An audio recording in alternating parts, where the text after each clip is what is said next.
all right. I always like the moods they set in the various locations here, and I don't know if that's just my childhood nostalgia leaking into how I feel about stuff, but I feel like they did a great job. Well, a lot of the like the reflections on the wall and stuff. Yeah, that's fucking great. The way they do this is interesting. I think it's the way they do it. There's like another layer over the first layer of wall, and they just have like a tileable texture, which means it repeats like seamlessly. Yeah. And they just move the coordinates up, so like it tiles completely. That's really clever.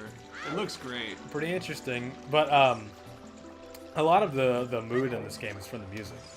Yeah, they did a fucking awesome job. I just love video game music. Yeah, it's for sure. Goddamn excellent. I don't. That's one thing that I don't like that modern games don't do is they don't have like really like catchy themes anymore. It's all very orchestral music, and it kind of bugs me. Yeah, and I appreciate the orchestra music. It's certainly like high quality, but there's not like a theme.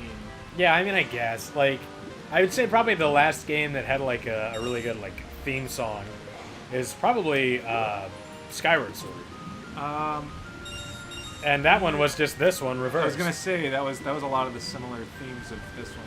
Well, yeah, I know, but I'm saying like. Well, it's kind of like Marvel syndrome. I wonder why things are moving more in that direction. Have you seen that Every Frame a Painting? I think it was him that did the video essay on it, where he was talking about how the Marvel movies don't. The Marvel Cinematic Universe doesn't really have noticeable theme songs. It's just kind of like generic. Yeah. Orchestra music, but there's not really anything that stands out about it. I think more games are doing the same sort of thing. I hate that shit, dude. It's kind of crazy when you think about it. Well, they're trying to be more like movies, which is, I think, a step in the wrong direction. I mean, I appreciate it. I mean, I can appreciate to a certain extent, but when it comes to that, they certainly need to. I mean, like, I don't know. I play a game to play a game. I don't play a game to like watch 6 hours of cutscenes and listen to like orchestral music. I mean, I can get behind the the Uncharted sort of idea to an extent, but that's because I know what I'm getting into before I get into it. But if I'm there to like, no, fuck it. Why'd you do that again? I didn't mean to do it again. Did he give you the scale? Yeah. Well, I'm you gonna can get make the pink one. You I'm can gonna make bounce. some money, yeah. Yeah. Games like movies. Yes. So if I know what I'm getting into, I really don't mind the fact that I'm playing, like a movie hybrid. Yeah, it's okay, I guess. I don't know. I just find that like my favorite games from the past couple years have been games with like minimal to no interrupting story, I'll say. Right. Like, if they tell the story within the context of gameplay, I'm 100% cool, like, tell whatever story you want. Mm-hmm. But it drives me crazy when, like, I'm just playing to the next cutscene. Like, that shit, Right. It's just like, well, what the fuck? I could just watch a movie. Clearly you wanted to make a movie. Just make a movie. I get that. I will never fault anyone for having that opinion because that's totally valid. Yeah. For me, though, I think that there's something about video games that you can't do in any other medium. It's Well, yeah, I get that, and that's kind of my argument for why they shouldn't try to make it more like movies. Like, there's already a medium where you can tell this kind of story. With video games, there's an entirely different... Like, it's like if they tried to make movies more like books, and it was half of the movie was some guy in a room describing, like, landscapes to you. I guess. I guess I can kind of appreciate the... Pick a side, and it better be my side. No, I mean, I can see where you're coming from. For me, I really appreciate The Last of Us did a great job for me of, like, kind of telling the story first. But they, that's not a good example because they did a really great job of innovating on the gameplay. Not really, though. What was innovative about the gameplay in The Last of Us? It was a third-person... They changed stuff up all the time. It was a third-person cover shooting with a crafting mechanic. Well, they did a lot of stuff with, like when she was riding the horse and when she was hunting with the bow and arrow. It's like they constantly changed. Like Shadow of the Colossus, where you rode a horse and hunted with a bow and arrow? No, that's not like... I'm not comparing it to other games. I mean, for that game, they mixed up their specific gameplay, and I like that. Yeah, I guess, with gameplay elements from other games, but like... I don't know. I think if you're comparing... if you're saying a game's good based on how unique it is versus every game ever, then you're not going to find yourself liking anything. I think for what it was doing, I really appreciated how they handled that. This fucking thing for an hour and a half. Yeah, I know. I will say that the story in The Last of Us is good. I was kind of... I guess the hype was too much for me. Like, because, everybody, like, played this up like it was, like, the greatest game they'd ever played. Like, right when it first came out. And it was okay. It was just kind of like a zombie survival game to me. Like, it was like, oh no, here come the plant zombies, and they're different from regular zombies for reasons unknown. Well, that's because you go into a game looking for the gameplay first and kind of get annoyed with the story stuff. But I guess for me, like, I really appreciate the long form storytelling, and that's the acting was fucking great. So I'm looking at it for a different. Yeah. I'm looking at it for emotional connection. You're looking for a like a fun sort of thing. Well, I mean, I like totally valid. I really like like games like Shadow of the Colossus, or I liked Hotline Miami, and I liked Max Payne. Just games where it's not like you're not constantly working towards the next cutscene, like I said before. Because I mean, like in those kind of games, I'll say it like this: I like games where you have to look for the story and it doesn't beat you over the head with it. Because like in Metroid Prime is a good example, or like oh yeah, well those are games that definitely just start you out in the game. Well, they I don't want to say they respect your time, because that makes it sound like The Last of Us doesn't respect your time. But I can like. Can you get a fish out here, or do you have to? You have to go back in and get it in the pond.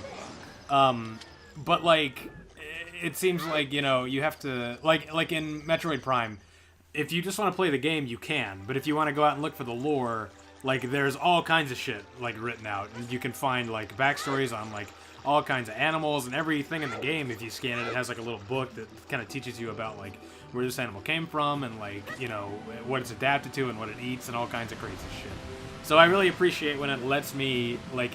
I guess I like the freedom of games and being like dragged along to be like, okay, so the story beat dictates that we do this, and this is the corridor you go down so that the guy talks for 45 minutes. So we don't have a cutscene here, but it's essentially a cutscene. Right. Like that kind of shit drives me crazy. Yeah, and you're in the camp of Zelda games should be open world like they were in the first one, I think, more so. Whereas I'm okay with it kind of being linear. Yeah. I'm okay with more linear stuff because I'm more story focused mentally. I think I like story a lot. Yeah. Just my brain tends to navigate that way. So I mean, I like the story, but what I think is that if video games get into the mindset of being like movies, they're missing a really big opportunity for more organic storytelling. Because movies have to hit like beats, it's like this happens and then this happens and then this happens. But with a game, you have freedom to wander around and you can come at things from different angles, Yeah. So if you're putting stuff in like a line, I feel like they're missing out on an opportunity to be like, and then this happened to you because you did this, and if you had done this, it would have been different, but you didn't, so this happened. Yeah, I don't know if aside from like you change the circumstances thing, I don't feel like The Last of Us or like Uncharted 4 or like whatever. I don't feel like they abandoned those things by the way they told their story, but I could see that. I personally, it doesn't bother me. Yeah. But I see where you're coming from. I think because just by the name of game, you would think that it like the name game, it kind of implies something different than this is a 6 to 12 hour long story. Yeah. So I can totally see why people get a little bit irked when they get into it and it's something totally different like that. Well, I mean, my problem isn't the story; it's the way that it's told. Yeah. There's it's focused on that, and the gameplay isn't really super intriguing as in comparison, but well, yeah, but I mean, like you could tell the gameplay, or you could tell the story with the gameplay. They just don't do it. Yeah, I don't know. I felt like maybe Uncharted, but I feel like The Last of Us did a pretty good job of. Look, they're scanning her body. Like, they know. They went right into it. Anyway, I don't know. I feel like The Last of Us did a good job of innovating on the gameplay, but there are a lot of games that are like so story based that it doesn't even try to like make the gameplay any fun. Wasn't the Order 1886 kind of that way from what I heard? I never played that game, so I didn't either, but I heard that was like no gameplay almost. So yeah, I think if it were that way, it would kind of get to me. But I personally liked the way that they told it in those games. Yeah. But it's different strokes, different folks. That's true. I don't know. I just really hope that that the Hollywoodization of video games kind of stops. Yeah. I'm really hoping that indie developers will kind of lead this in a new direction, because it seems like, they're always going for, I don't mean to like throw anybody under the bus, Jamie. But I mean like that like Hollywood actors are being cast in like voice acting roles. Yeah, that is bugging me. I mean, it just doesn't make sense a lot of the time. Like, no one's gonna fucking play a video game because Kevin Spacey's in it. Like, no one gives a shit. Care. Like, the game's got to be good first. But you were good on The Usual Suspects, and that's it. Yeah, but there is a transition into more. Just like in my experience making a video game, it was very important for everyone to be very good actors first. Yeah, and that's fine. They can be good actors, but I think that they should specialize in voice actors. Right. Like if it's going to be. Yeah, I certainly felt out of my league. Yeah. Being a film actor first, it was like, oh, okay, I got to focus on how I'm vocalizing shit. 'Cause it's so much more subtle in my medium. It's different. It's very different. You do not go into making video games with the same set of skills that you do making movies. It's an entirely different set of tools. Yeah, it's the same way with like theater or like a musical or whatever. They're wildly different mediums. So it is kind of crazy to mix them sometimes. But there it is again. Do you see it? Yeah. Yeah. Anyway, we learned a lot about ourselves today. Yeah, true. We had a decent conversation about I like it. A decent. Thanks for rating our interaction. Yeah, no problem. It was like a B. It is 3 stars on Yelp. Yeah, okay. Yeah, don't trust that shit. All right, folks. We'll find out what happens in here next time. All right, yeah. Catch you guys next time. Goodbye, beautiful people. Love you. Weirdo. Yeah.